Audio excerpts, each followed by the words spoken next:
முந்தினோர் பிந்தினோராயும் பிந்தினோர் முந்தினோராயும் இருப்பார்கள். அழைக்கப்பட்டவர்களோ அநேகர், தெரிந்து கொள்ளப்பட்டவர்களோ சிலர் என்று சொன்னார். எதற்காக ஆண்டவர் சொன்னார்? ஆண்டவர் அழைத்திருந்தாலும் தாழ்மையாக நாம் இல்லாவிட்டால்,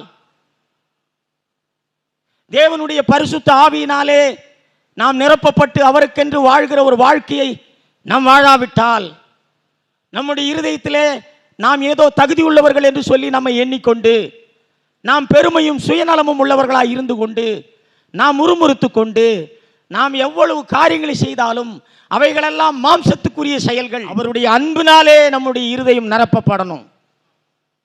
தேவனுடைய அன்பின் மித்தமாக தேவனுக்கென்று நாம் வாழ வேண்டும். தேவனுடைய அன்பின் மித்தமாக அவரை நேசித்து அவருடைய வார்த்தைக்கு கீழ்ப்படிய வேண்டும்.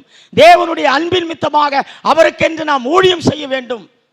அவருக்கென்று நான் வாழ்ந்தால் எனக்கு என்ன ஆண்டவர் கொடுப்பார், அவருக்கென்று ஊழியம் செய்தால் ஆண்டவர் எனக்கு என்ன கொடுப்பார் என்று சொல்லி, ஏதோ நாம் செய்த ஊழியத்திற்கும் நாம் வாழ்ந்த வாழ்க்கைக்கும் நாம் காரணமானவர்களைப் போல, தகுதியுள்ளவர்களைப் போல நம்மை குறித்து பெருமையாய் பேசிக்கொண்டு சுயநல நோக்கமுடையவர்களாய் வாழ்ந்து கொண்டு நாம் இருப்போமானால் தேவனுடைய அழைப்புக்கு நாம் பாத்திரவான்களாய் இல்லாமல் போய்விட முடியும்.